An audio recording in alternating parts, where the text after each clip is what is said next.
టమాటా రైస్కి కావాల్సిన పదార్థాలు: నానబెట్టుకున్న రైస్, టమాటాలు ఒక 4-5 తీసుకోవచ్చు, హోల్ గరం మసాలా, దాల్చిన చెక్క, ఇలాచి, లవంగాలు, కొత్తిమీర, ఆయిల్, కరివేపాకు, అల్లం పేస్ట్, ధనియాల పౌడరు, కారం, మెంతులు, జీలకర్ర, ఉప్పు, ఉల్లిపాయలు, పచ్చిమిర్చి, 2 క్యారెట్. ముందుగా గిన్నెలో ఆయిల్ వేసుకోవాలి. సరిపడా ఆయిల్ ఇంకెంత కావాలో అంత వేసుకోవాలి. లవంగాలు, చెక్క, ఇలాచీలు, కొద్దిగా షాజీరా వేసుకోవాలి.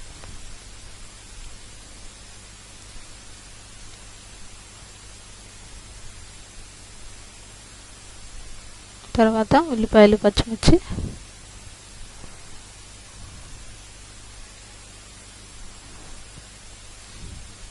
వేగనివ్వాలి. కొద్దిగా దూరగా వేగనివ్వాలి.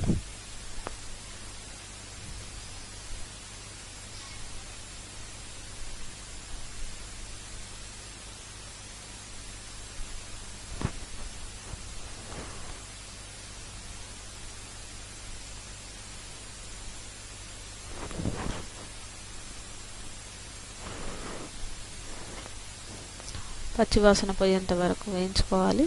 ఇవి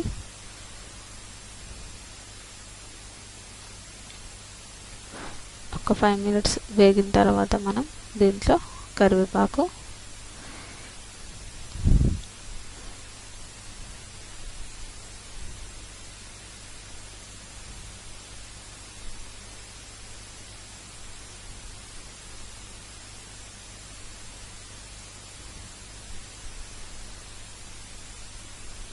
దీంట్లోనే అల్లం పేస్ట్ కూడా వేసుకోవాలి.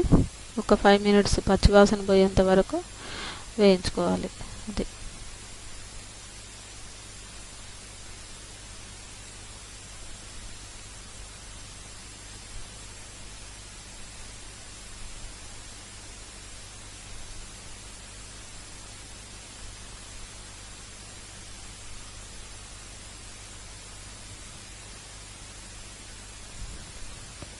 ఇలా మనం లైట్గా బ్రౌన్ కలర్ వచ్చిన తర్వాత క్యారెట్ ముక్కలు వేసుకోవాలి.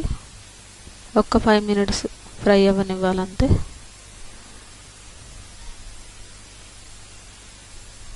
మనకు ఆల్రెడీ వాటర్లో నెక్స్ట్ అన్నం ఉడికేలోపు కూడా క్యారెట్ ముక్కలు ఉడికిపోతాయి మనకి. ఇలా వేగిన క్యారెట్ ముక్కల్లోనే టమాటా ముక్కలు కూడా వేసి కొద్దిగా ఉప్పు వేసుకోవాలి.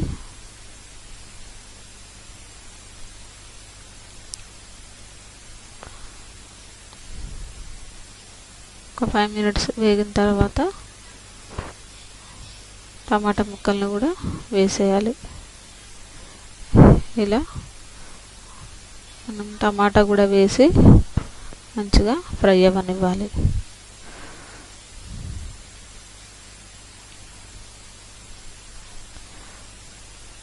మూత పెట్టేసి ఒక 10 నిమిషాల పాటు సిమ్లో పెట్టి ఉడకనివ్వాలి. దీంట్లో కారం కూడా వేసేసి మనం కలిపిన తర్వాత మూత పెట్టేయాలి.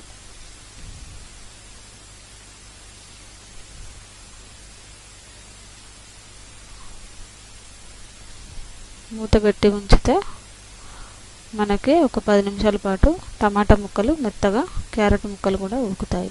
ఉడికిపోయినాయి. నెక్స్ట్ వాటర్ వేసుకోవాలి. మనం 3 కప్పుల రైస్కి 6 కప్పులు వాటరు చూసి వేసుకోవాలి. మనం ఎప్పుడైనా రైస్ పొడిగా ఉండాలంటే తీసుకున్న బియ్యానికి వాటరు అదే గ్లాస్తో మనం డబుల్ వేసుకోవాలన్నమాట. మనకి ఎసరు మరిగిపోయింది. దీంట్లోనే మనం నానబెట్టుకున్న రైస్ని వేసుకోవాలి. మనం 3 కప్పులు వాటర్ రైస్ తీసుకున్నాం కదా, దీంట్లోనే మనం 6 కప్పులు వాటరు వేసుకున్నాం.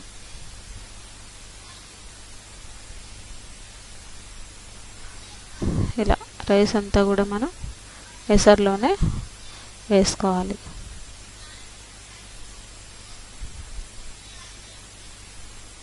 ఇలా మనం రైస్ వేసిన తర్వాత అడుగు నుంచి కలపాలి.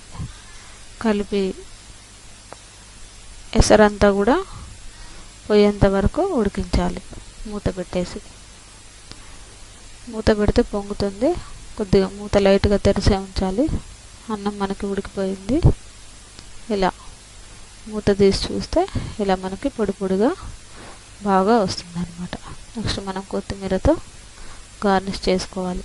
దీన్ని నిమ్మరసం పిండుకొని తింటే బాగుంటుంది. పెరుగు చట్నీలోకి బాగుంటుంది, సాంబార్లో కూడా బాగుంటుంది.